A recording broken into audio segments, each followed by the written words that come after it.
Good evening. Welcome to the webinar program organized by the Center for Islamic and Arabic Studies here at San Diego State University.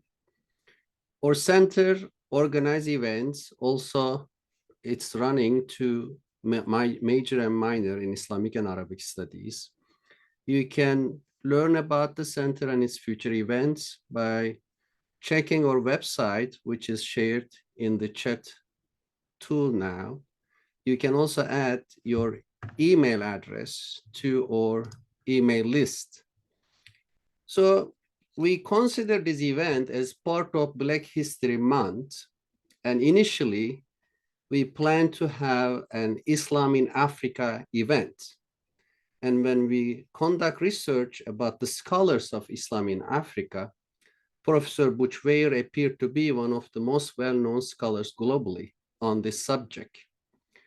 But after we were preparing these events and certain discussions, since the topic became a hot issue, he and the center decided to revise the subject and then choose Black liberation and Palestine. That's tonight's event. So before introducing the professor, let me share a few anecdotes related to the event tonight. So I taught myself as a privileged scholar with the academic freedom to talk about sensitive issues such as Islam, authoritarianism, and democracy worldwide until last month. Last month, when I had a visit and series of talks in Malaysia and Pakistan, I faced the limits of my privilege and my freedoms. Police came to my events in Malaysia, put me in a situation that I had to think about every word I am saying in the presence of police who are recording. Then, to make the long story short, I cut it short and then returned back home to the United States. And to my surprise, because of this event, I felt pressure on me, and in a way that I never saw in my 20 years academic life in the United States. It was stressful. It has been stressful. In Malaysia and Pakistan, I didn't use medicine, but last week I used medicine for my health and body because of the stress of this event. And I also, of course, United States is not Malaysia, but I also felt the need to choose every word carefully because of the sensitivity of this subject. So it is a sensitive issue, but at the same time, I think academic discussions is the only way going forward and making a productive contribution. For example, just a few months ago, I reviewed a book by Mustafa Akyol and wrote a back cover endorsement on a topic of very interesting Judeo-Islamic tradition. So I studied longue durée, 1,000 years of Islamic history, and the book I endorsed was about 1,000-year history of Muslims and Jews, how in the Middle East and North Africa, Jewish merchant class and intellectuals had strong ties with Muslim-run empires from Abbasids to Fatimids. How Jews, when they were persecuted in Spain under Inquisition, the Ottoman Empire invited them and make them located to Istanbul and Salonika, and how the Jewish elite supported the Ottoman Empire, how Benjamin Disraeli, as a Jewish prime minister of Britain, was the most pro-Ottoman prime minister. So basically, this book showing how complex the relations between Jews and Muslims historically were, and how the problem of anti-Semitism and Islamophobia today is unfortunately a 20th century phenomena, and how historical information may help us have a better future. So I want to end my personal anecdote with this very positive note, and now I want to introduce tonight's speaker. We are very happy to have Dr. Butch Ware, who is a professor of history at UC Santa Barbara. Professor Ware is an expert on Africa and Islam. He earned his PhD from the University of Pennsylvania. He published works on the histories of Quran schooling, Muslim mysticism, and slavery and abolition. His books include The Walking Quran, Islamic Education, Embodied Knowledge, and History in West Africa, and the Sufi literature of West Africa, as well as Blackness and Islam. After his presentation, you will have the chance to ask questions. I will moderate Q&A. Without further ado, Professor Ware, the podium and the microphone is yours. Greetings of peace and blessings to everybody that is within the sound of my voice this evening. For those that will watch the recording at a later date, I'm honored and humbled and privileged to accept the invitation for my good brother Ahmed to join this auspicious gathering. And I'll just say a quick word before I enter the kind of substantive portion of the talk. We connected around the possibility of doing an Islam in Africa event.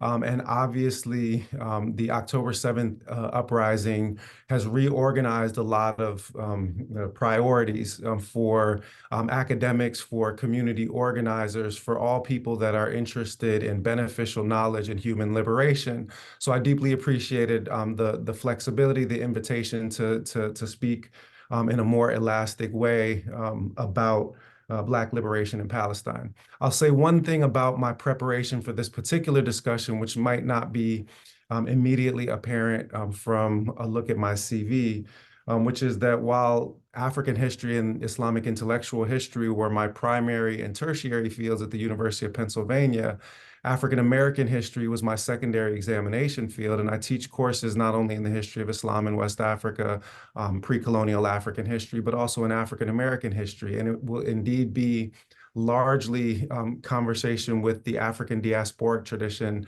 that will frame tonight's conversation about Black liberation in Palestine. So without further ado, let's begin.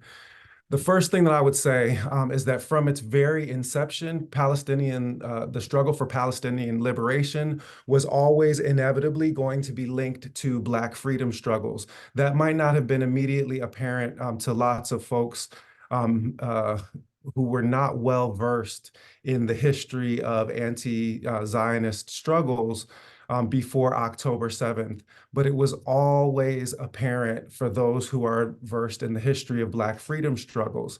And the reason for this, in simplest terms, is that Zionism as a political movement, Zionism as an ideology, Zionism as a system of assigning moral value, was always understood from within the Black liberation tradition to be an iteration of white supremacy and little, if anything, beyond that.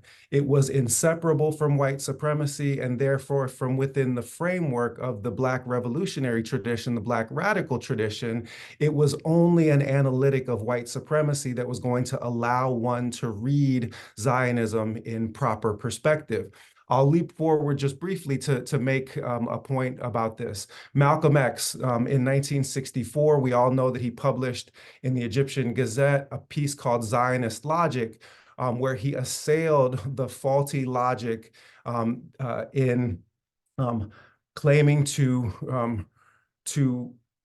return to a land and have rights to a land that, according to your own historical narratives, you hadn't inhabited for a couple of thousand years. And Malcolm asked a simple question. He said, would the Moors have the right to come and take over houses in Spain today on the claim that they lived there thousands of years ago? And of course, the answer would be in the negative. So Malcolm immediately sort of perceived this.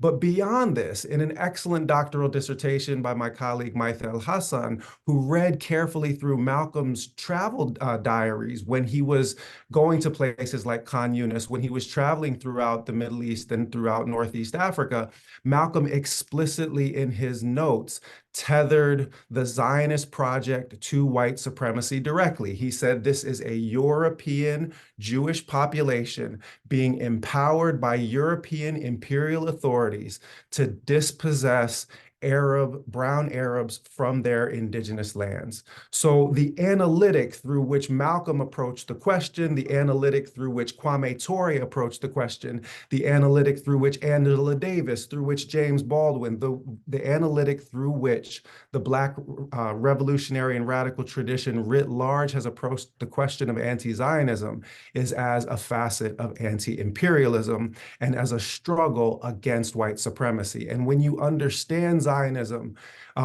as a white supremacist movement, then the connection to Black freedom struggles becomes organic, natural, easy, and obvious. Every Black radical with an international orientation understood this. And thus, for those of us that are steeped in the Black liberation tradition, Palestine was not a word that we learned on October 7th, 2023. It wasn't a word that we learned in May 2021 when Gaza was bombarded. It wasn't a word that we learned in 2006 with the blockade. It wasn't a term that we learned in 87 or in 73 or in 1967. It wasn't even something that comes to the historical consciousness of Black revolutionary struggle in 1948 with the establishment of the Zionist entity. Indeed, the chronologies, the critique of Zionism as white supremacy goes deeper. It goes to the end of the 19th century to before the foundation of the state of Israel itself. I want to expand on that narrative in just a moment, but I want to signal the significance of 1948. 1948, a tragic and banner year in the history of apartheid ethnostates. For this is the year that saw the formation of the Zionist entity that's known today as Israel. And it was also the formal establishment of apartheid as the basis for social organization in South Africa. And of course, apartheid existed before it had that name. It had been pioneered here in the United States of America. Versions of it were known in every settler colony established by Europeans. Here we called it segregation instead. But I want to just signal that 1948, two apartheid states, South Africa and Israel, coming into their fullness as places of apartheid, it is deeply fitting and at the same time a profound structural test of the organs of international law that it has been South Africa. And a brilliant Black Muslim woman named Naledi Pandor, the Minister of International Relations, that has brought Zionism to the International Court of Justice, which has affirmed that Israel is currently plausibly engaging in genocide. This is a banner moment and a coming full circle. And it is an augur and an omen, as I'll return to at the end of the talk, for what I think is the inevitable collapse of Israel as an apartheid state. 1948 we'll come back to, but for those who understand the anti-imperialist nature of a critique of Zionism, then we have to go further back in time. And we'll come back to this as well when we think about the ICJ, because the organs of international law, which we are now trying to use to hold the Zionist entity accountable, are organs of international law that, properly speaking, were conditioned to divide imperial spoils. It is very, very striking that they are now being used potentially in anti-imperialist ways, and we'll return to that in a moment. So, Black radical tradition, Black liberation, one of the most thoroughgoing critiques and analysis from within the Black radical tradition came from Kwame Ture, formerly Stokely Carmichael, one of the founding members of Student Nonviolent Coordinating Committee, SNCC, also one-time Black Panther. Stokely Carmichael, throughout the 1970s, 1980s, was rigorous in a critique of Zionism at a point in time when simply to be critical of Zionism was to risk being blackballed as an anti-Semite in public discourse. And our brother Ahmed, mentioned this. I have had to face these sorts of persecutions to this day. When I gave a talk at a local Santa Barbara mosque in late October about Black liberation and Palestinian liberation, an open letter was sent to the chancellor of University of California, Santa Barbara, calling me a virulent anti-Semite and asking that I be dismissed from my position. Thankfully, we didn't see the University of California system kowtow to the donors and to political intimidation the way that we saw some of the Ivy League institutions break under this sort of pressure, leading to the dismissal of the president of the University of Pennsylvania, leading to the dismissal of the president of Harvard University. What we saw instead, and I would not endorse all of the statements of the UC regents and UC boards, but I was heartened by a statement issued by the chancellor at that point in time, which confirmed the basic principles of academic and intellectual freedom. And this is something that we must continue to insist upon, because Zionist rhetoric thrives off of intimidation and silence, and it seeks to paint any critique of the state of Israel as anti-Semitic behavior. But of course, Judaism and Zionism are not the same thing, and that is exactly what Kwame Ture would often begin his analysis with. He pointed out, going back into the history of Zionism, that Theodor Herzl, the founder of the ideology that will eventually become expressed in the Zionist entity of Israel, was first and foremost himself an atheist. At one point, Kwame Ture said specifically, he said, "I tell you, this man is Satan in disguise. Zionism is a satanic movement. It is devil. It is imperialism. It is racist." And he was expanding on a thought that he had previously established, which was what kind of religious movement for the salvation of Jewish people is oriented in a secular nationalist project and is launched by atheists. The idea that Judaism as a system of religious meaning and Zionism as a political project should be tethered together so that the critique of the one implies the critique of the other is in and of itself an artifact of Zionism that Black radicals were critical of from the very beginning. They were also, and Kwame Ture specifically was deeply critical of the fact that Zionism represented itself as a minority liberation movement. And on this point, at a talk in the University of Minnesota in the 1980s, Kwame Ture specifically said, "Liberation movements fight against imperialism, not with it." In other words, he said also, if you say that the land of Israel belongs to you, you do not go to a thief to take it. And he was alluding to the 1917 Balfour Declaration, which established the so-called legal basis for the establishment of the State of Israel. And his point in pointing all of this out was something that Malcolm also said in a 1964 interview at the University of California. He said that white imperialists handed land to white Jews. And his point, both Ture and Malcolm, in drawing attention to this, is that this is not an organic anti-imperialist movement by an oppressed minority. Rather, this is a minority group that is utilizing the tools of empire towards imperial purposes. And it should be clear that people like Herzl and Jabotinsky, founding thinkers in Zionism as a political movement, were explicitly European supremacist and white supremacist in their orientation. They spoke about reclaiming the Middle East from the law of the jungle, from uncivilized Arabs, from bringing a superior European civilization to that region. And that was never hidden. It was a part of the founding ideological orientation, and it was a movement that was authored, carried out, and executed almost entirely by European Ashkenazi Jews. And the state of Israel still continues to be politically dominated, despite the ethnic diversity of the Jewish population in contemporary Israel, still continues to be politically and economically dominated by Ashkenazi Jews. You can see the imprint of white supremacy in the ongoing history in multiple ways that I won't get into in a talk that's framed around Black liberation. So on this particular point, it wasn't just, Panther types like Stokely Carmichael, Huey Newton, Malcolm, who himself was a significant inspiration for many of the Panthers.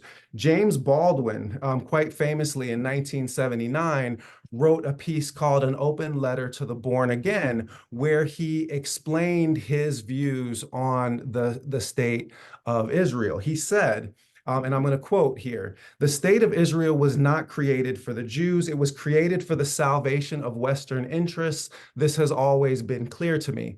The Zionists, as distinguished from the people known as Jews, using the available political machinery, i.e. colonialism, promised the British that if the territory were given to them, the British Empire would be safe forever." Then he continues, he said, "But absolutely no one cared about the Jews, and it is worth observing that non-Jewish Zionists are very frequently anti-Semitic." Now, Baldwin, I'm going to continue the quotation in a moment, but Baldwin has already raised a bunch of core issues. Again, diagnosing this as something that is associated, working in tandem with imperialism and serving in this part of the narrative, British imperial interests specifically. But then he also calls our attention to the fact that many of the non-Jewish Zionists, and it is worth stating that Christian Zionists were important backing for the late 19th century emergence of Zionism, and they remain important backing for the Zionist project for all sorts of, eschatological reasons that it would be best to have a Christian Zionist explain rather than a Black Muslim professor. But the point that I want to mention is that you can still very clearly see the imprint of European anti-Semitism in the Christian support of Zionism, because the two are not mutually exclusive. And this is where Baldwin makes an incredibly powerful read of the situation. He suddenly changes narrative tact in that 1979 open letter to the Born Again, and he refers to a piece of African American history. He says, "The white Americans responsible for sending Black slaves to Liberia did not do this to set them free. They despised them and they wanted to get rid of them." So he's making a direct analogy between the American colonization society of the 1820s and 1830s that is responsible for the foundation of Liberia by Americo-Liberians and the creation of Israel as a solution to the Jewish problem in Europe. It is essentially an offloading of ethnic or racial conflict that is at the heart of the Western civilization onto an indigenous population in another place. And this is a really, really important analytic to understand, because it helps you understand how the patterns in white supremacist imperialist behavior do not change in significant ways over the course of time, right? Israel continues to behave the way that settler colonies behave. They genocide indigenous populations. They try to take their land. They engage in exemplary punishment anytime there is armed resistance to the oppression of the state. They use the same kinds of military checkpoints, pass laws, and apartheid regulations that South Africa used. The modalities are highly visible and easily legible for people that are versed, as Baldwin was, in the history of Black freedom struggles. So then Baldwin goes on. He says Lincoln's intention was not to free the slaves, but to destabilize the Confederate government by giving their slaves reason to defect. The Emancipation Proclamation freed precisely those slaves who were not under the authority of the president. Now, this is just brilliant, because what he wants to point out is that the people that were involved in the creation of an African-American settler colony in West Africa were not committed to Black liberation. They were people that were seeking to rid themselves of a problem. And Lincoln, in his Emancipation Proclamation, was not seeking the freedom of Black people so much as he was seeking to destabilize the Confederacy. In other words, it served political and imperial purposes. Baldwin then continues, and then I'll close it here. He says the Palestinians have been paying for the British colonial policy of divide and rule and for Europe's guilty Christian conscience for years. So this is 1979, a Black intellectual who is able to give this careful reading where he draws parallels between the way that Europe seeks to solve its post-Holocaust Jewish problem by offloading it onto Palestine, and essentially making Palestinians pay the cost through the extension of this imperialist dispossession into their lands. Baldwin himself was one of the people who provided aid and succor, support to the great Angela Davis when Angela Davis was incarcerated at a period in her life. And I want to bring Angela Davis into the conversation now, in part for personal reasons, but also because Angela Davis's perspective, she's the author of a wonderful recent book on the relationship between Black and Palestinian struggle that I would highly recommend that people get their hands on. It's called Freedom is a Constant Struggle, Ferguson, Palestine, and the Foundations of a Movement. So Angela Davis is somebody who has been consistent for a long period of her life in tethering these two anti-imperial struggles together in important ways. And I'll talk about how I see the connections between Black and Palestinian struggles in the contemporary period in just a moment. But first, I want to go back to Angela Davis.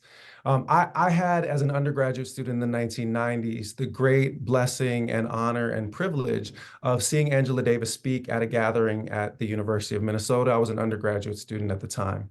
And I had, even then, the nerve and audacity to ask a question, even in so large a gathering. And I asked her what she saw as the greatest differences between what I perceived to be a largely floundering Black freedom movement in the 90s and the more robust resistance of the 60s and 70s.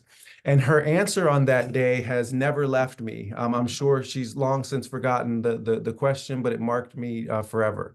The first thing that she said was she said that the political spectrum in American politics has moved so far to the right that the left today is where the far right was in the 60s. That was the first thing that she said. And that was her talking in the 90s. So where are we now? That's one thing. So she said that for context. And then she elaborated on her answer. And she said that she considered that one of the most significant differences was the explicitly internationalist the particularly international scope of the Black emancipatory imagination in the 60s and 70s. Right? The Panthers are, connecting with the Algerian Liberation Front. There is a kind of global South, the Third World Coalition that is emerging so that the leaders of African independence movements, people like Kwame Nkrumah, are people that study at HBCUs in the United States of America. There's a cross-fertilization between continental Africa specifically, but really the global South more broadly, that was fueling this movement. So the idea that you are going to see the liberation struggles of Palestinians as intimately connected to your own freedom struggles was not an alien idea in that context. And the African intellectuals of that era were underlining this point consistently, right? We all know about Nelson Mandela, to return briefly to South Africa, about Nelson Mandela's unwavering support when he was, speaking about, the end of apartheid in after his release from prison in 1990. He does a famous interview with Ted Koppel where he explicitly expresses support for the Palestinian cause, and you can hear Zionists booing in the audience, and Mandela is unflinching. And Mandela is not isolated. The South African case was not unique in this respect. Thomas Sankara who was himself, assassinated in a coup in 1987. He said once, he said, imperialism is today crushing the Arab peoples. He said, this is Zionism. It is everywhere, imperialism, and through its culture, through its misinformation, it leads us to think as it does, to think as it does, to follow it in its every move. The number of prominent radical intellectuals that made public statements of anti-Zionist orientation are too long to cover in a short talk like this. But I just want to say that the scope of the Black liberatory imagination was definitely inclusive of Palestinian liberation in its understanding, precisely because of its overall anti-imperialist scope. I'm going to say a few more things about that later on, but glancing at the time, I want to make sure that we continue to move forward. I want to mention one other significant Black female intellectual that is not frequently associated with Palestinian liberation, but that is the great scholar, literary scholar, and writer Toni Morrison. Toni Morrison in 2006 was one of the signatories on an open letter to the nation that talked about Palestinian liberation and specifically the release of hostages. Now this takes us to October 7th in a very particular way. Toni Morrison and that group that wrote to the nation in 2006 was specifically drawing attention to the way in which Israel is a carceral regime that locks up Palestinians without cause, that locks them up without trial. These are the administrative detentions that we've learned, some of us, so much about in the past few months, but these have been ongoing for an extended period. And indeed, Angela Davis's analysis is about the relationship between carcerality and the way that carcerality is used to control and oppress populations in settler colonial societies. She's one of the scholars that has given the most thought to abolition. That is the abolition of the police as we know them, and the way that police function essentially to control, intimidate, and brutalize Black and brown populations in the same sorts of ways, whether it is in Palestine or it is in Ferguson. And this takes us to some of the highlights, right, of Black and Palestinian solidarity. Mark Lamont Hill talked about how, in the Ferguson uprisings, he would be receiving DMs from people in Palestine that would say, stand close to the police so that they can't use the tear gas on you, reminding them how to position themselves with respect to the wind. And the reason for this, as we know, that the techniques that are used to brutalize North American populations, especially communities of color, the police techniques, are often techniques that are taught by the so-called IDF, the Israeli Defense Forces. So there is a relationship between these two oppressors, just as there was a relationship between the training of the hyper-militarized police of the 1980s with the South African apartheid state at that time. These settler colonial apartheid entities work together, and while formal segregation is no longer the rule of law in the United States of America, the police still function to enforce informal forms of segregation. And if you want to know about these, then I can tell you about being stopped 17 times before my 18th birthday for driving while Black in the city of Minneapolis, the same place where George Floyd would eventually be choked out a number of years later by white police officer who was using a chokehold that was familiar and used by IDF soldiers. Okay. And I can tell you from personal experience that on one of those nights where I was stopped for driving while Black by Minneapolis police, that one of them drew his service weapon on me when I reached into my jacket to produce the identification that he had asked me to produce. I was standing on that night about 6 blocks or 8 blocks from the place where George Floyd would die a couple of decades later. So for lots of people, the Black Lives Matter moment that exploded in the aftermath of the George Floyd uprisings um, made these connections apparent and evident and visible, so that you see a George Floyd mural going up in Palestine. You see Palestinians standing in solidarity. You see,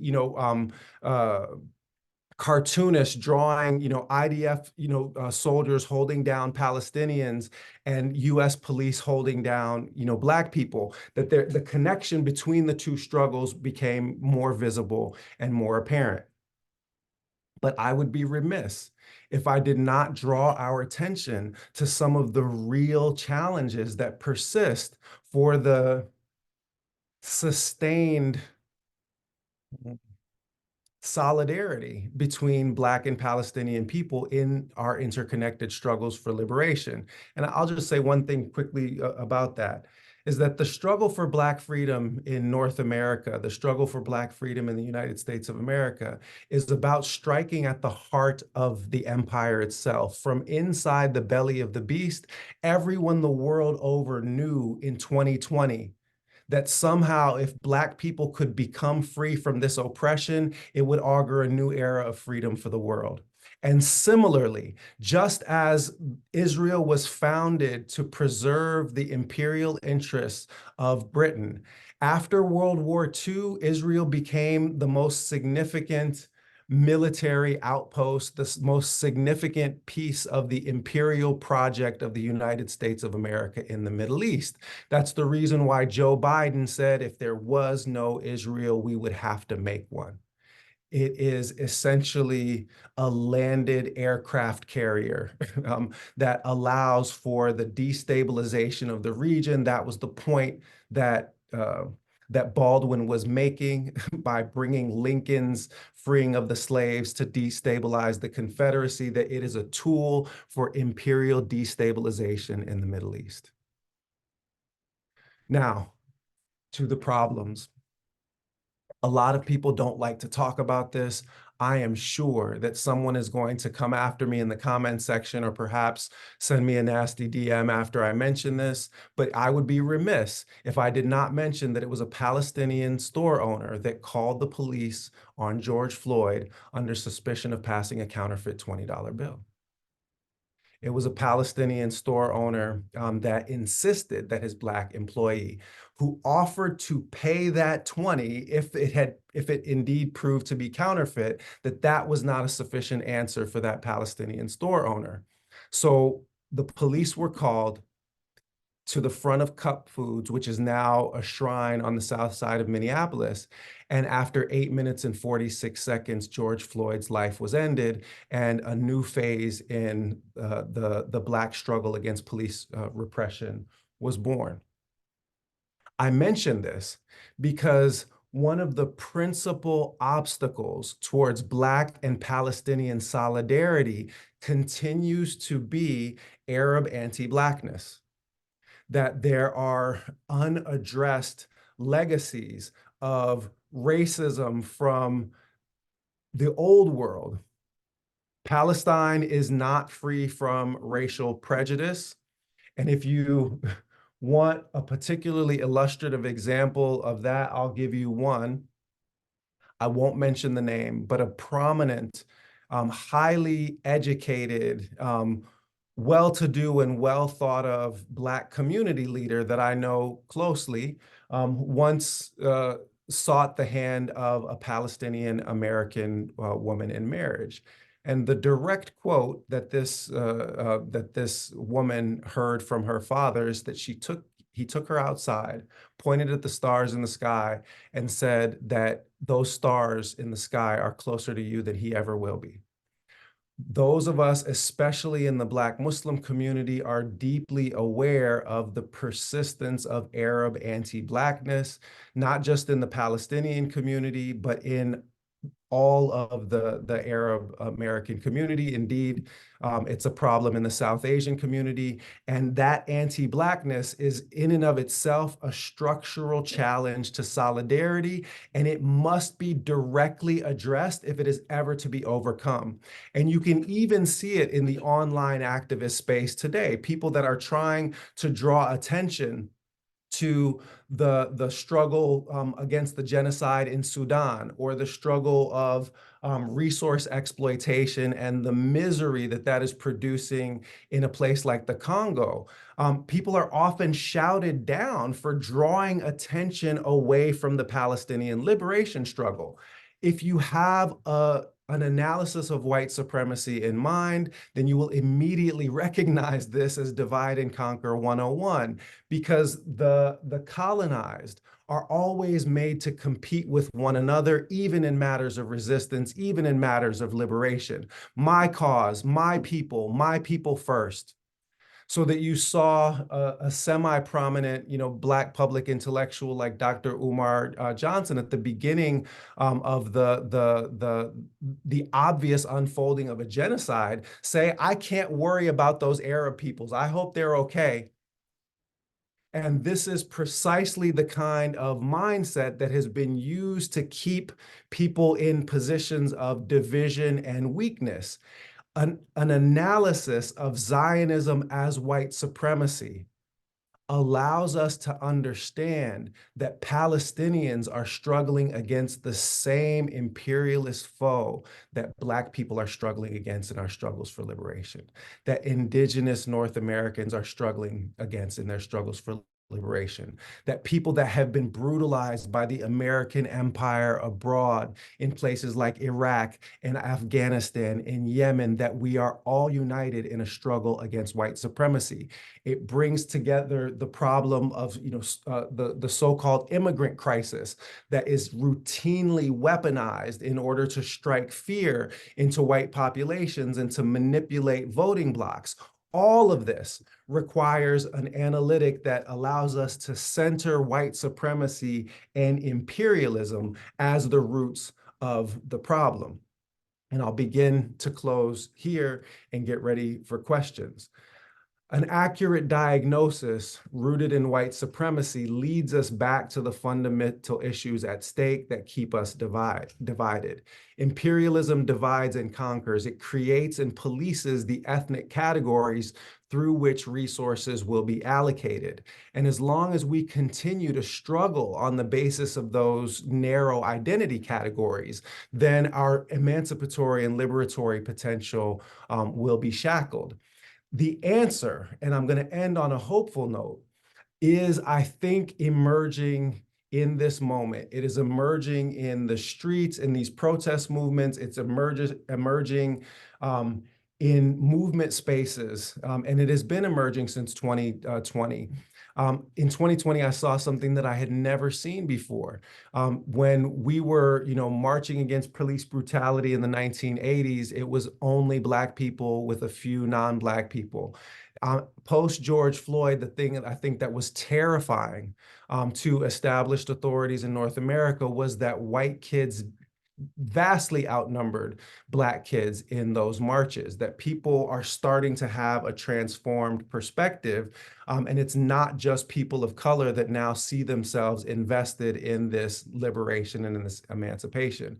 Similarly, you see especially communities of color, even communities of color that are intimately aware of the problems of Arab anti-Blackness, unhesitatingly and unflinchingly putting their own jobs on the line, putting their own livelihoods on the line, putting their own futures on the line to support Palestinian liberation, because we are coming to understand that it will be our collective actions in the face of white supremacy that will lead to the collapse and demise of these imperial institutions that keep us all in variegated forms of bondage.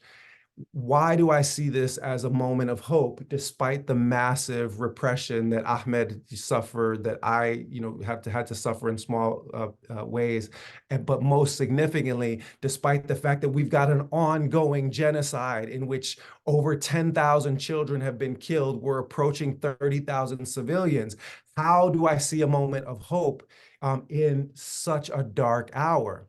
And I'll say two things about that to close. The first thing is that I think that 2020 and 2024 are moments that are tethered together. I think that that ultimately we are witnessing the kind of last gasp of a particular kind of settler colonial brutality, and it has been stripped naked for the whole world. The analysis of what Zionism is, that people like Kwame Ture, that people like Malcolm X, the people like James Baldwin, that people like Angela Davis were teaching to us in the 60s and 70s and 1980s, now obtains for the majority of the young generation. And this is a sea change, and it is a sea change that is deeply threatening for the Zionist entity and augurs, I hope, the closeness, the proximity of true liberation for Palestinian peoples. Why am I hopeful? Because as a young teenager, I marched in anti-apartheid protests against the apartheid state in South Africa. And I saw in a very short period of time, perspectives change. It started on HBCU campuses with South African students that had fled from repression there and managed to get educations in Black colleges in the United States. So a divestment movement started on those campuses, and then it spread to other North American campuses. A wonderful historian that we just hired here at UCSB, Amanda Hall, writes about this in her work, is that ultimately it was the visibility of that divestment movement that made the apartheid state simply too expensive to maintain. And it seemed as though it would never fall, and then one day it was gone. And I truly hope and believe that we are witnessing in this last genocidal act of the Zionist entity, we are witnessing the prelude to its demise as an apartheid state. The narrative has been completely lost to the Zionists, and the entire world is able to see the Zionist entity in the same terms that the Black radical tradition had framed it. And how fitting is it then that South Africa would be the one that would seek to use institutions that gave us things like the Berlin Conference and the Balfour Declaration and Sykes-Picot, right? International law for the division of the spoils. How fitting then that South Africa would hold Israel accountable for genocide and give us this extraordinary tool that when there are efforts to try to repress our voices, to silence these opportunities of solidarity, that we can simply say that international law has now said that this is very likely a genocide that is taking place, not with my tax dollars, not on my watch, not in my name.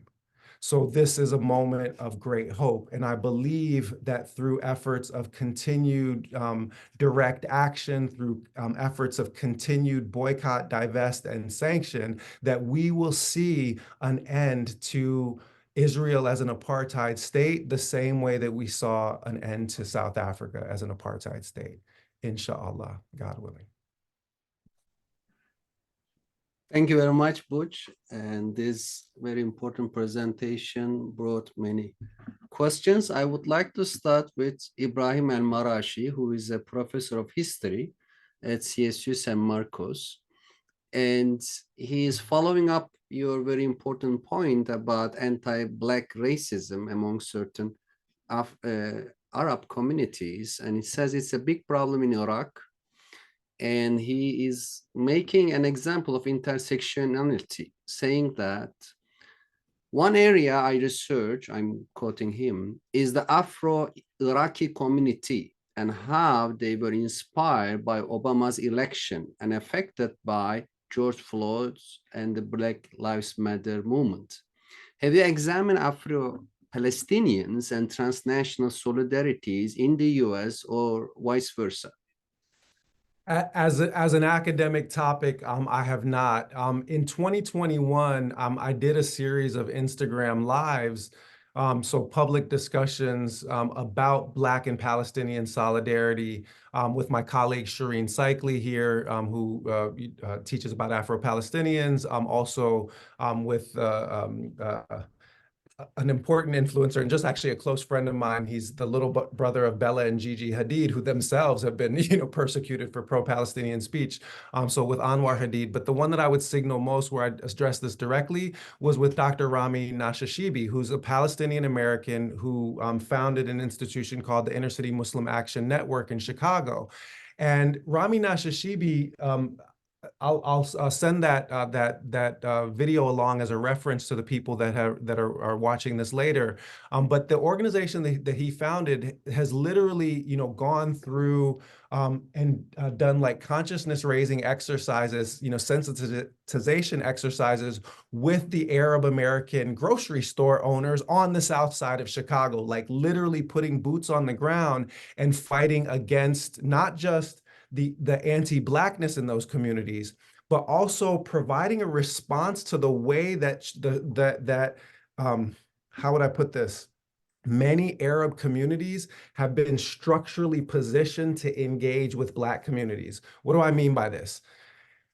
In colonial West Africa and colonial East Africa, the French and British regimes literally used the same language of buffer races. They literally sought, with the Lebanese in French West Africa and with South Asians in British East Africa, to allow for the cultivation of a merchant middle class that was not from amongst the dominated, ethnic population. So they quite literally referred to it as a buffer race. Ironically, with all of the anti-Semitism that you could imagine, they said that the model should be the Jews of Europe.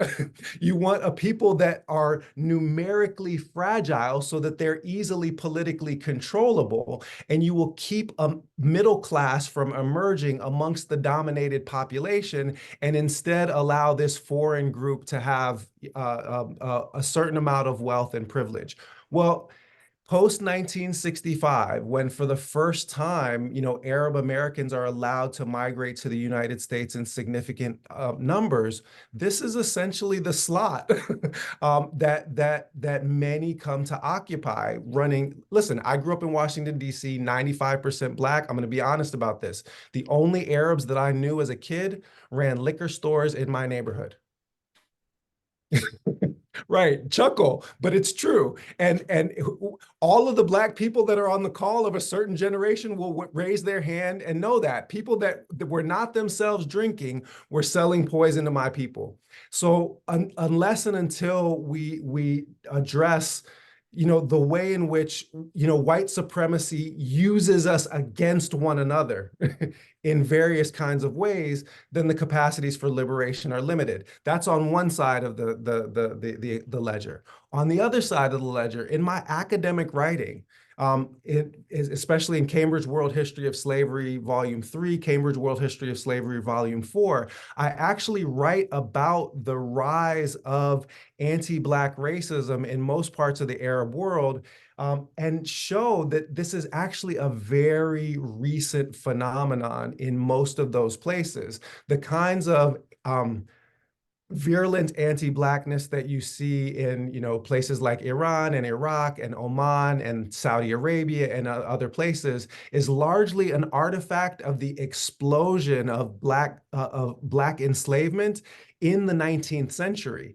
And it is not something that is old or ancient in Arab and Muslim societies. It is in fact an overflow of the Atlantic slave trade itself. And I can show you piece by piece how that happens.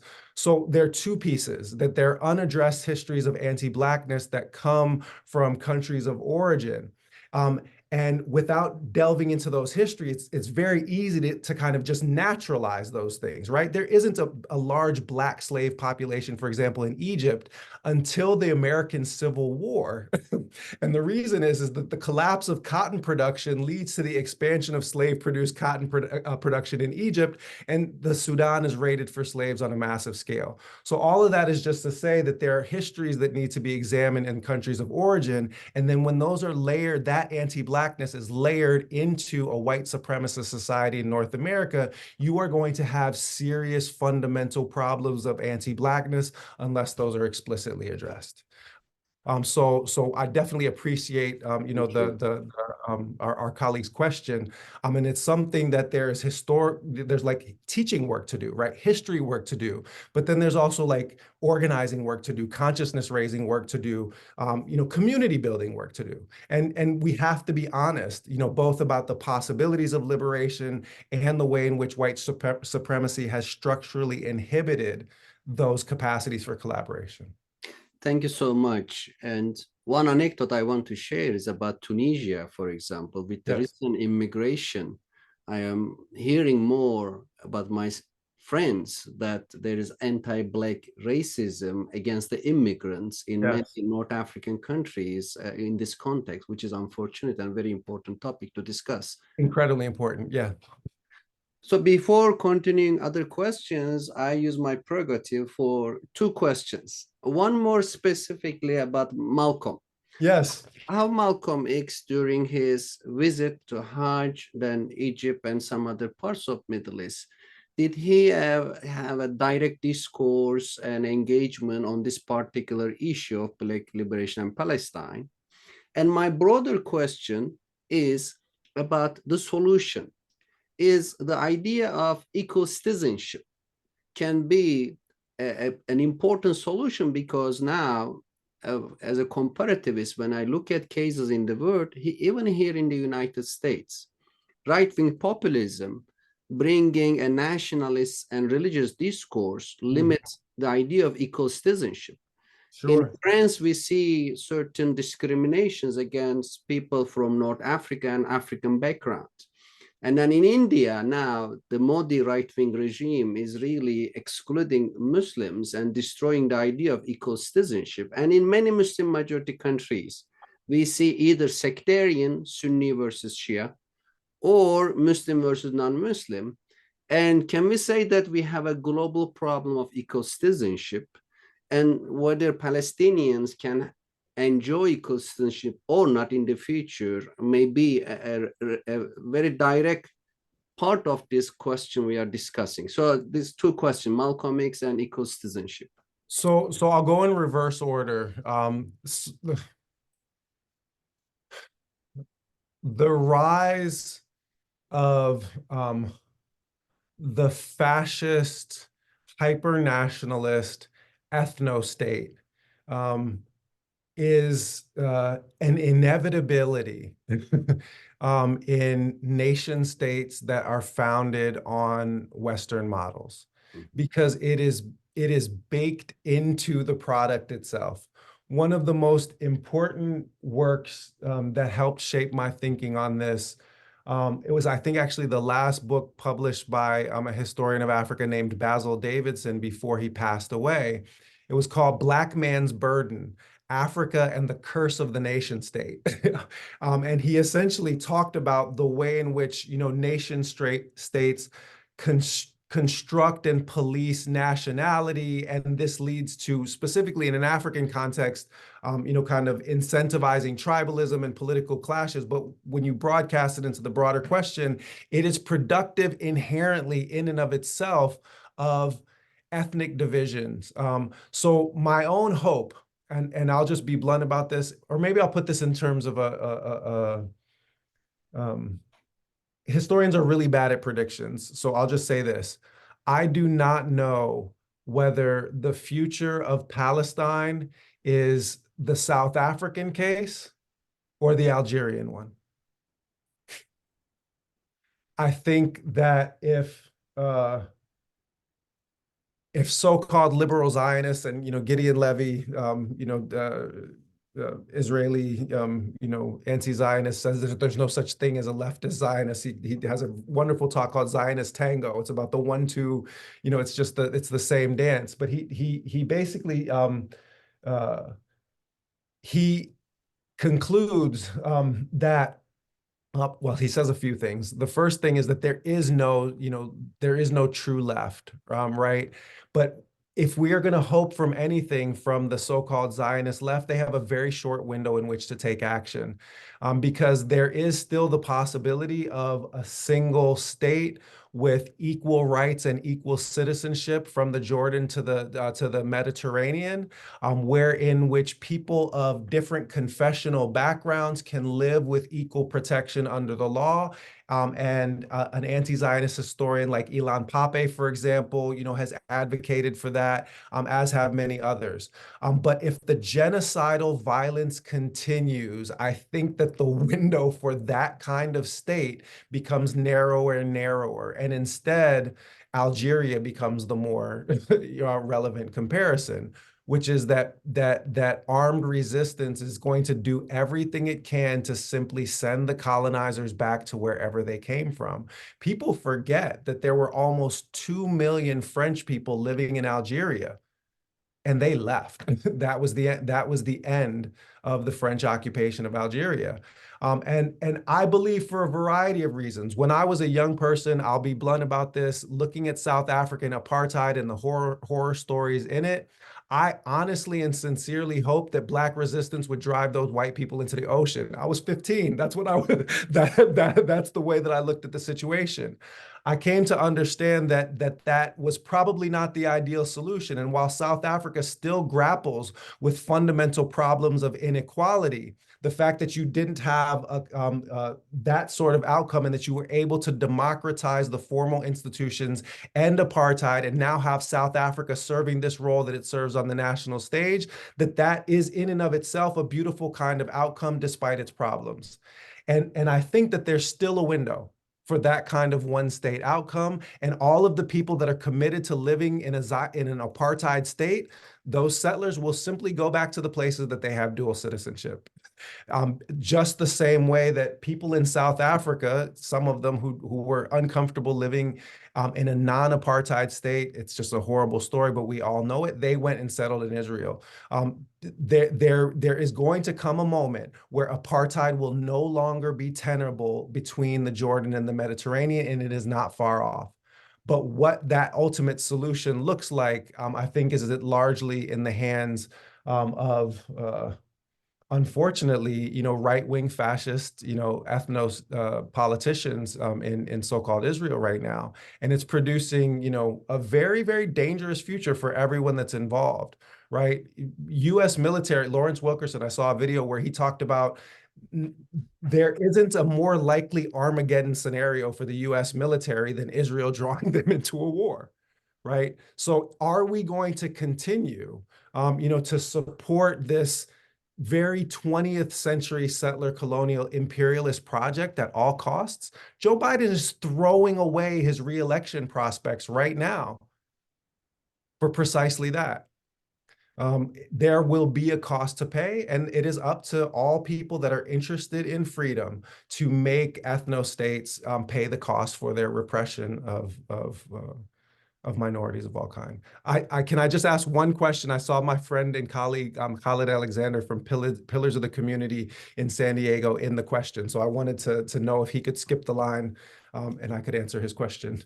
Yeah, of course, of course. But oh, Malcolm. No, yeah. I never saw, I am yet to see in Malcolm's writings, either in the diary references that are published in Maithil Hassan's dissertation or in Zionist Logic, where he talks specifically about the question of Black and Palestinian liberation. Rather, he sees the diagnosis as the same, and he essentially identifies with the Palestinian cause. I didn't see a direct discussion of this particular question. So let me have a follow-up, since I study North African politics and Middle East politics, and this issue of Algeria always came to my teaching and research. Yeah. And of course, include in my syllabus the wretched of the world by Yeah, Frantz Fanon. yeah, Yeah.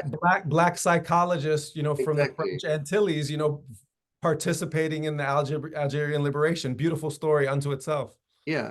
And I will keep very brief.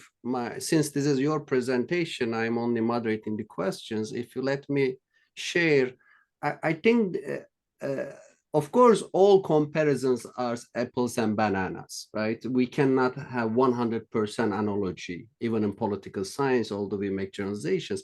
The difficulty and difference is that the French Pied Noir Yes. or the others had a France to go. For Yep. the Jewish Israelis, there's no country to go. As well as I understand, they will stay, and the equal citizenship or two states, somehow there will be a solution. Therefore, the Algerian comparison different because there is no France they will go. And anyhow, so Yeah, I mean, well, I don't let's think hope that there's a democratic equal we citizenship or two-state I solution. I believe that the best outcome is a state between the Jordan and the Mediterranean where one's rights are not determined by their ethnic background, by their religious confession. But the one way I would just push back on you with that is that look at the demographic, construction of the settler colony now. How many of these people are from the United States of America? How many of them have dual citizenship? How many are today also citizens of France, also citizens of the United Kingdom?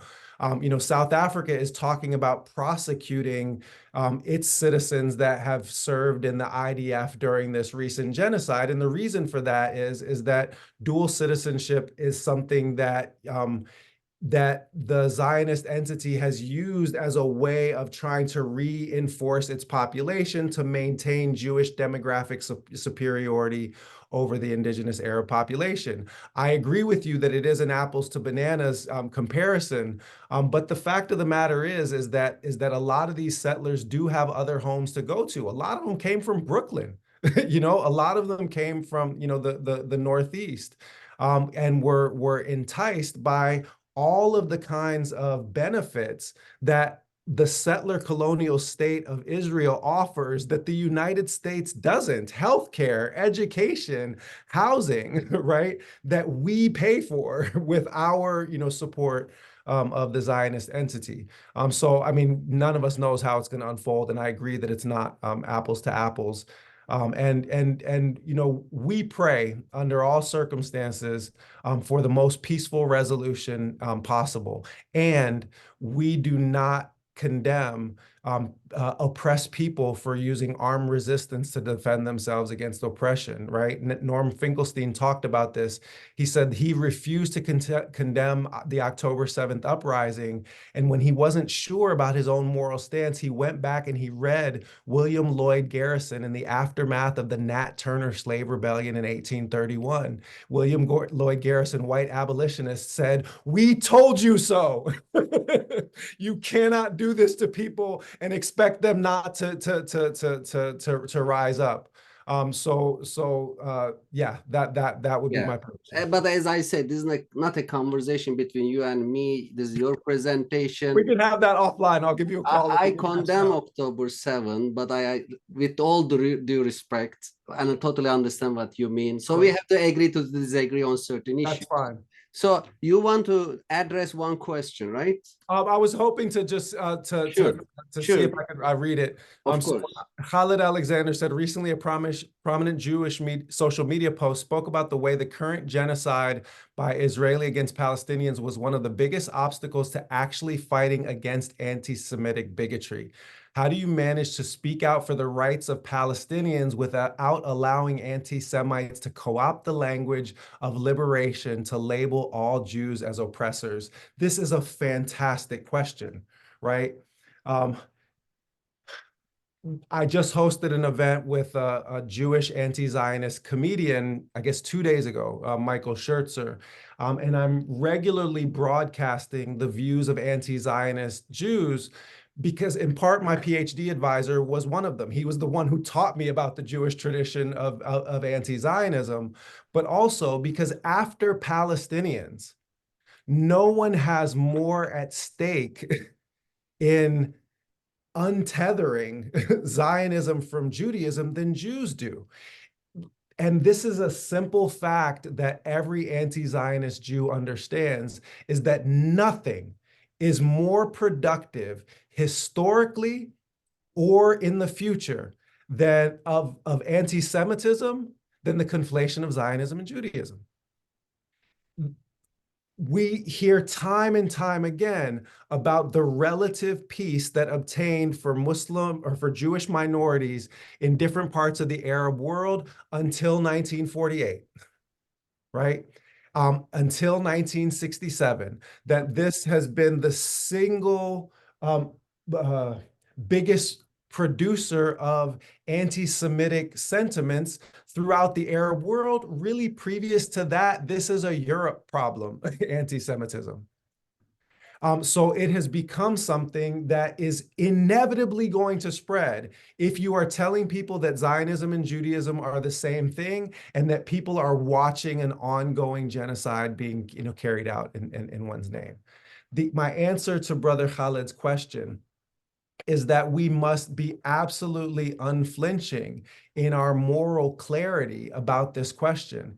Anti-Semitism is every bit the abomination that anti-Black racism is. It's every bit the abomination that anti-Arab racism is, that we have to understand that we can leave no space for anti-Semitic discourses, anti-Semitic tropes, and you'll see them inserting themselves in the conversation. And every time I see them, I check them, because we cannot allow this cancer to insert itself in an emancipatory discourse. The one thing that I will say is that especially from Palestinian voices, there has been so little anti-Semitism. The messaging has been so disciplined and so focused in a single-minded way on freedom, basic rights, the end to apartheid, that there has been very, very little breathing room for anti-Semitic sentiment. But you nonetheless are definitely going to see, so-called fundamentalist, Muslims that are going to profit from, this horrifying genocide to make all kinds of outlandish statements. And I drew fire myself from some of these people in a social media post when I literally quoted from the Quran, from the 113th to 115th verses of Ali Imran, which says about the people of the book, they are not all the same. Amongst them there are people who rise in the last part of the night, and they are amongst the muttaqeen, the people of reverence, and the salihin. And these were people that were alive at the Prophet Muhammad's own time and were still praised for their righteousness, though they continue to follow one of the previously revealed religions. So we must rigorously defend Judaism as a system of religious meaning. We must rigorously defend the beauty of Yiddish culture, right? Which Israel is at war with to a certain extent. Like, it has to create a whole Hebrew culture to try to not whitewash, whatever the opposite of whitewash is, brownwash, indigenize its own origins. Jewish culture is beautiful. Ashkenazi Jewish culture is beautiful. Judaism is beautiful, and Zionism is heinous. And all those things are true at the same time. Thank you so much. So we have a question from our history department, Professor Ranin Kazemi. Thanks for the presentation. I was wondering if you can give a sense of what other protest movements in different parts of the Arab and Muslim world have historically engaged with the Black liberation movement. Do we have analogs to James Baldwin and Angela Davis in the Arab and Muslim world who may engage with Black liberation movement? Hassan Kanafani as a Palestinian writer. I mean, in a longer talk or in in a multi-part seminar, we could talk about how, and you know this from studying North Africa, right? The Algerian resistance is deeply, interested in the Black Panther Party, deeply interested in the Black resistance tradition. You see this in throughout the African continent, and not just in Black Africa. It is absolutely and decidedly the case that Black liberation movements in America are profoundly generative for resistance traditions throughout the world. And that's actually another point that I really wanted to make with respect to our problems, the anti-Blackness here in the United States of America. It's really, really important for, especially, Arab immigrants and, others that still, kind of harbor some of these elements of anti-Blackness, to remember that the freedoms that you enjoy, we earned them for you. That it was the freedom struggles of Black Americans that carved out the space for the transformation of the Immigration Act post 1965. It was efforts of Black people for racial justice, which created the space for all the modern rights-based movements, right down to LGBTQ rights. So the impetus for social change and the call to have America live up to the promises of freedom that's made, Black people getting America to actually pay up on some of those promises was an inspiration to liberation movements throughout the world, both in its kind of civil rights, nonviolent iterations, but also in its armed struggle, elements. The Panthers were a massive inspiration internationally for lots of liberation movements. Thank you so much. So there are questions about whiteness. So let me refer one question, which is very long. How does viewing Zionism and white supremacists deal with the fact that Jews in Europe were not viewed as white by the majority of Europeans? And it's a long question, but I think this is the gist of it. And I received several questions about it.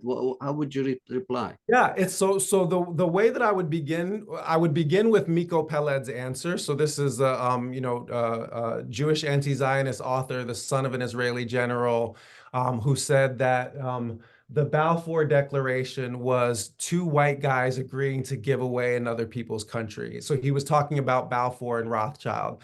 I would decidedly push back on the idea that you can't classify certain Jewish populations as white when certain Jewish populations are absolutely and clearly racialized as white in contemporary constructs.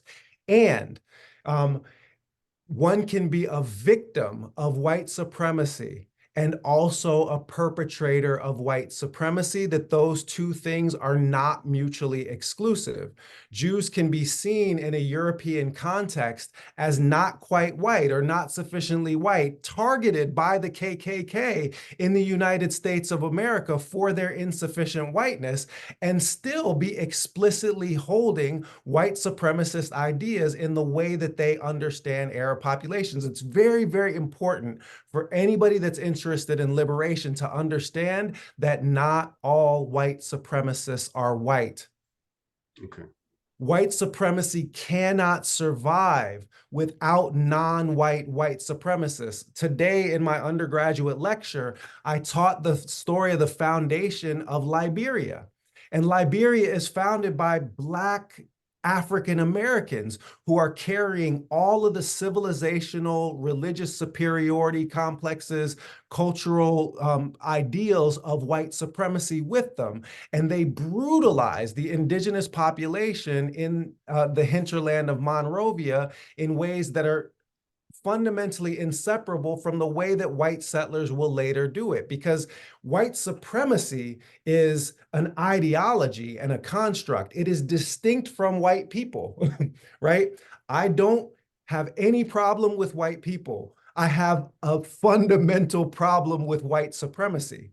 And one must fully apostatize from white supremacy in all of its forms to become an effective instrument of liberation. And then the last thing that I'll say about this is that it was Jewish anti-Zionists of Ashkenazi background that also framed this as a problem of white supremacy. And it's one of the principal things that I've been using my social media feed to share, right? Naomi Klein held a position similar to yours. She condemned the events of October 7th. I see them differently. But she wrote a whole book, Doppelganger, where she talks about the whole Zionist project as being an iteration of white supremacy, that it is operationalizing the same civilizational ideas. It's copying the expansion of the American West. It's copying Nazism.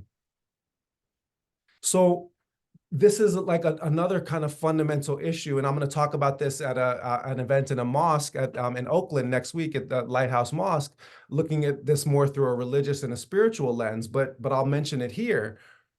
Hurt people hurt people. Those that have not been healed from the trauma of racist genocide are very, very likely to reproduce racist genocides. The modalities of, brutal governance that we all associate with, sub-Saharan Africa and corruption in sub-Saharan Africa, well, where did people learn those ways of governance? That comes straight from the colonial state.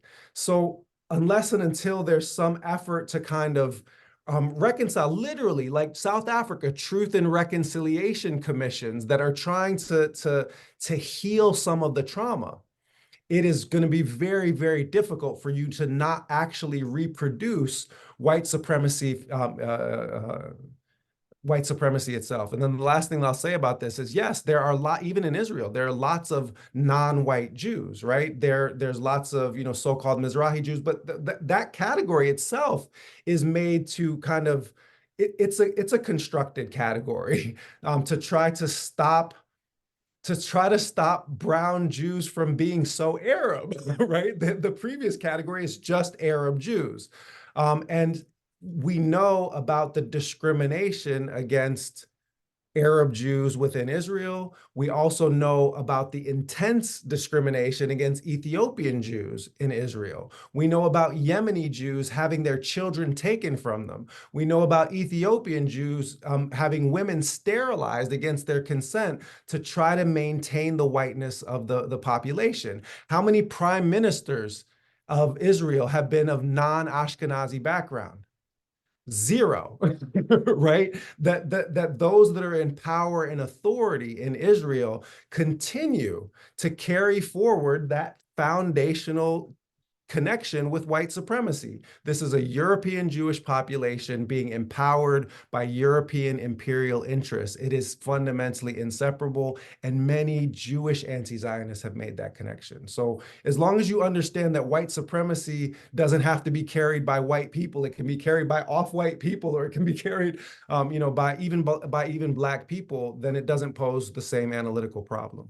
Thank you. There is one question about how to receive the support of certain Jewish people for the liberation of Palestine. And I want to connect it to your very important observation about Black Lives Matter movement, where you see many white students and white people participating, which make the movement stronger. So Absolutely. do you see in the future, or even today, some Jewish support to Palestinian liberty?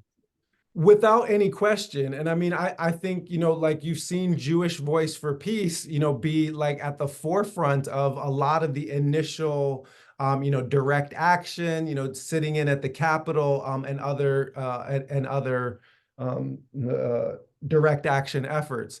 I think that some that are, sort of at the most radical emancipatory edge of Palestinian liberation will critique some of JVP as being kind of normalizers.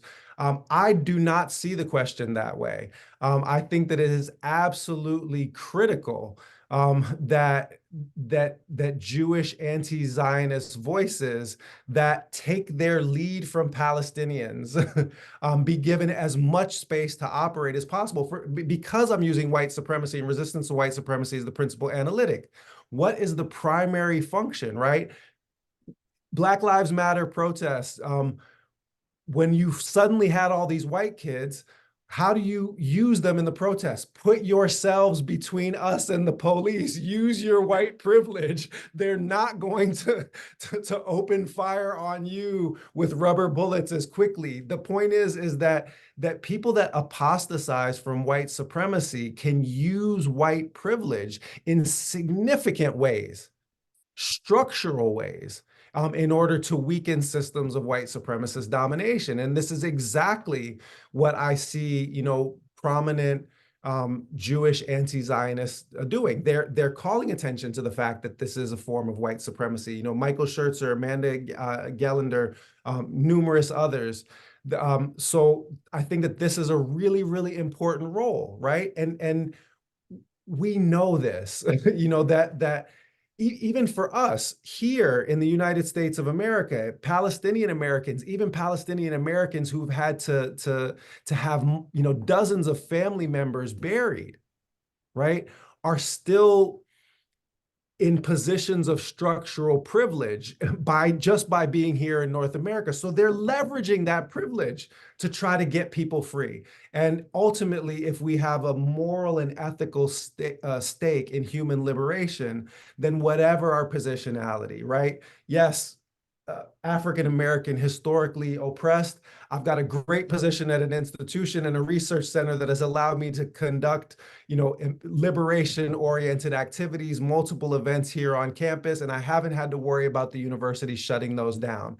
And the idea is that all of us that are wounded by this ongoing genocide that is being funded by our tax dollars should be using whatever positions of privilege and authority that we have to demand an immediate ceasefire, and to labor for the divestment and sanctioning of an apartheid state, in the hopes that Palestinians will be able to enjoy their God-given, naturally given rights to freedom.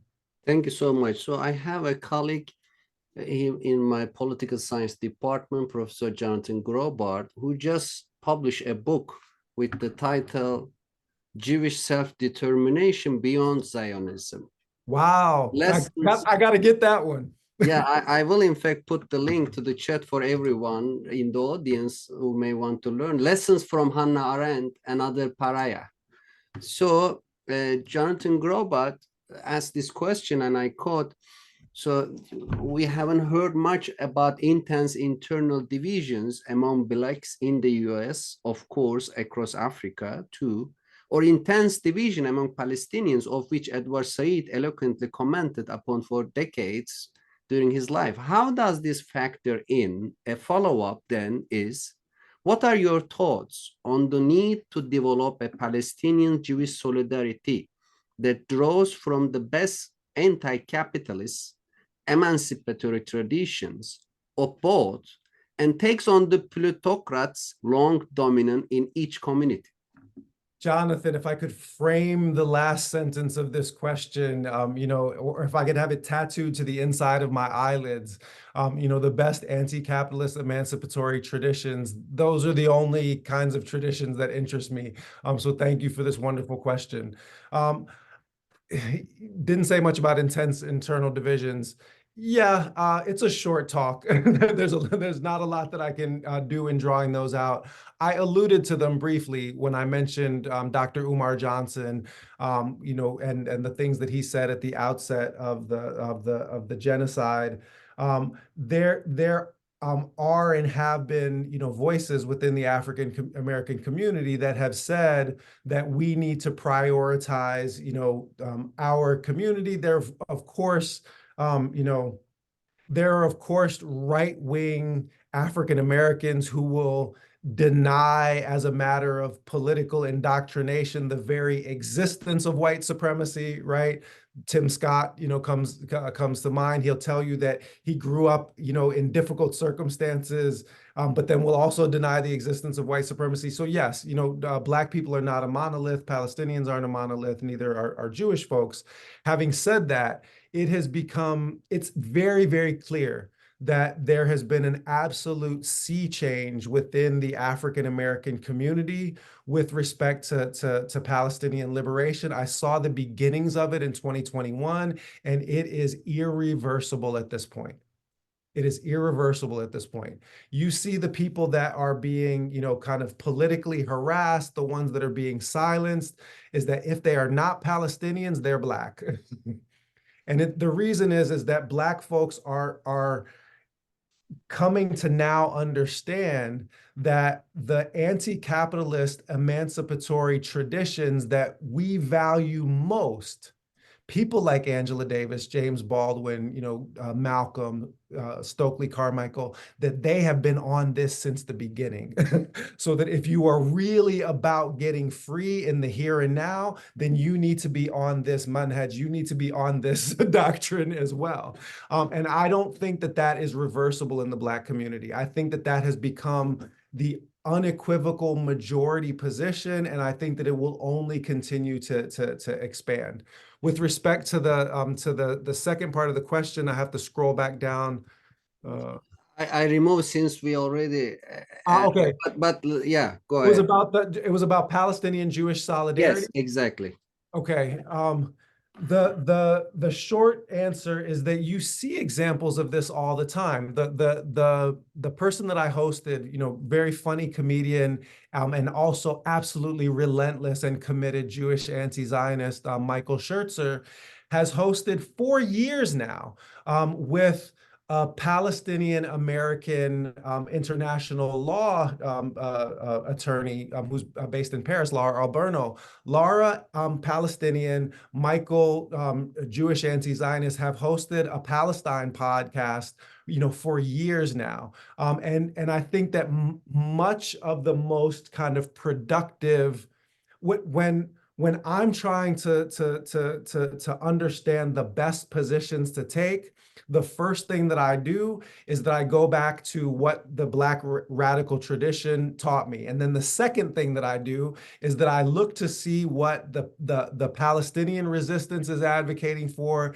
and what the Jewish anti-Zionists are building. And you consistently see that what they are essentially unequivocal in advocating for is, first of all, Palestinian self-determination.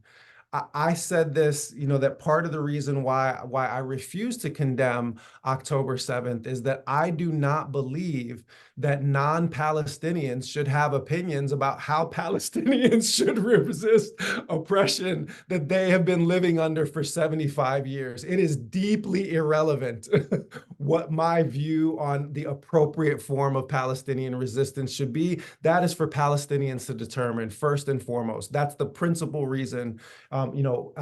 Nat Turner, of course, being the second, right? So the point is that you see a really committed group of Jewish anti-Zionists who are thinking about how they can make transformative interventions in their own communities, to aid the cause of Palestinian liberation. And again, if we use white supremacy as our analytic, we understand this, right? Ultimately, as James Baldwin or Toni Morrison put it, white supremacy is at its heart a white people problem.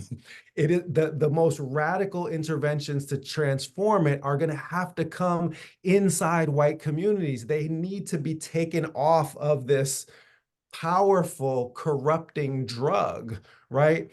And so when you see, Jewish anti-Zionists, and they're often doing this work, hard work, inside their own families, of having very, very uncomfortable conversations where they have to affirm their Jewishness or affirm their religiosity and root their critique of Zionism in their Jewishness. That is an incredibly powerful set of emancipatory tools. And I do think that the tide has changed. I do not, I think that I think the reason why you and I have experienced directly in different ways, like this kind of these intense moments of persecution, is that the narrative is now, like, the horse is out the barn, as we used to say. Like, there is no getting the narrative back. In an earlier day, they would have been able to get me fired. but there are too many people speaking at the same time for everybody to be silenced. And that's why, to paraphrase Michelle Alexander, who spoke at an event with Ta-Nehisi Coates and Muhammad El-Kurd, we must speak. That by speaking out in the face of this injustice, we are essentially creating a wave that cannot be quashed through the ordinary mechanisms of silencing. And thank you for persisting in making sure that this event happened. And I'm sure there'll be repercussions, and other people will will take issue with things that I've said. Great, and we're going to keep arguing for Palestinian liberation regardless. So, and then another important question by a member of our Center for Islamic Arabic Studies, Amira Jarmakani. She's a professor at Women's Studies. Mm-hmm. And also solidarity. By the way, I find Jonathan's question, he ended with anti-capitalist emancipatory traditions in each. Amen, amen. And we all have those traditions to draw on, and threading them together is how we get free together. No doubt. So Amira Jarmakani's question: thank you so much for your talk and for your comments about how solidarity depends on addressing anti-Blackness with Arab and Arab American communities. Another detail that's relevant about Cup Foods is that the store was subject to police surveillance and impacted by nuisance abatement laws, which required them to call the police whenever they suspected a counterfeit bill. This is not to deny the anti-Blackness, but to note that how divide and rule plays out with the carceral regime as well, to ask a large and impossibly broad question: how do we build solidarity on these structural levels as well? Yeah, it's a wonderful question and a really important point to draw our attention to. I don't think that it's an impossibly broad question. I think that especially in the online space, you see a lot of people now putting two and two together and understanding that if they're about Palestinian liberation, then they need to also be sharing material about stopping Cop City in Atlanta, right? $300+ million, wiping out a forest and creating a new militarized training facility for the police to harass and incarcerate Black communities, to keep the 60% of African Americans that still live in the U.S. South politically weak and marginalized. Like, that's what police states are for, that's what overseers were for, and that's what police officers are for. How do we build solidarity on these structural levels as well?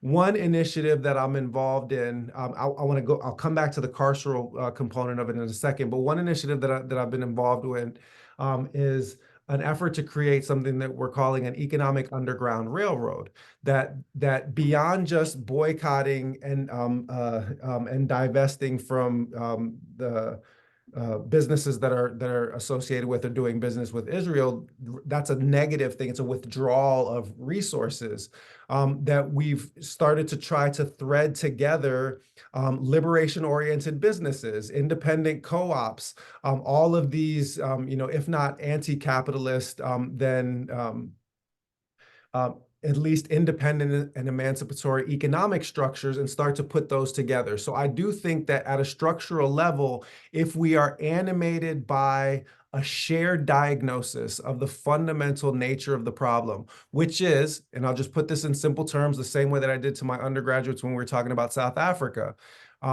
is that upon settler colonial states are always carceral states. They have to be, because the existence of the indigenous population and its persistence is already criminal.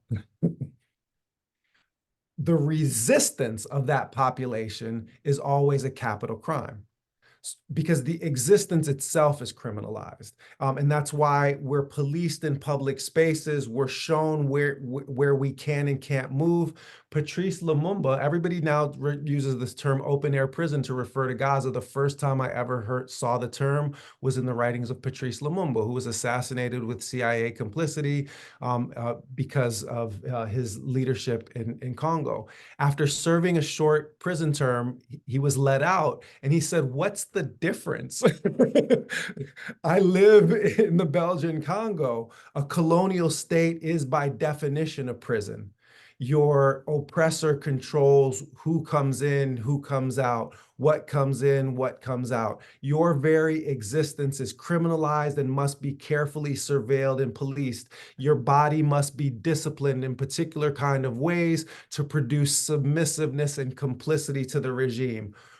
When we see this this visible dramatization of the stakes of a carceral state that locks up thousands of kids, no trial, for things like throwing a rock or cursing at an IOF soldier that has just beaten up your family, then we understand better what we are living under here, and it gives us organizational capacities and mutual solidarity and resolve. And I think that that's why Angela Davis is writing, Freedom from Palestine to Ferguson, is that as soon as we understand the interconnection of our oppression, then we are a couple of action steps away from the interconnection of our freedom. And I think that we are on the verge of that. The enemy that's already within, the anti-imperialist enemy that's already within the United States of America, and the one that is on the forefront of the struggle against its most heinous imperial outpost. If we stand together, God willing, we all get free. And I think that might have to be the last Yeah. the last thing that I say, just because I was looking at the time. Exactly. We are running out of time. Let me just read very briefly two questions. We have more, but I end with two. Thank you. You already spent more time than planned. One question, Nakia Jackson, asking what to read about learning this subject. And then the other question, Ahlam Muhtaseb, she's a professor of media studies and communications, and asking about how to deal with CSU, California State University, union leadership. And then asking, many of them happen to be Black and who have been throwing Palestine. I don't want to read it, but Under the bus, yeah, no, yes, exactly. So that's her line. So absolutely refusing to take even the mild position on Palestine. This is more of a rhetorical question, knowing that there are many like them, unfortunately, in different positions of power. I wish they were all in attendance today and listen to your highly informing presentation. Okay, so these are the last two. Excellent. So the first one from Nakia Jackson, I think that the place that I would have you start is with Angela Davis, Freedom is a Constant Struggle, Ferguson, Palestine, and the Foundations of a Movement. Angela Davis is going to give you a far better introduction to the topic than I ever could. In response to Ahlam, okay.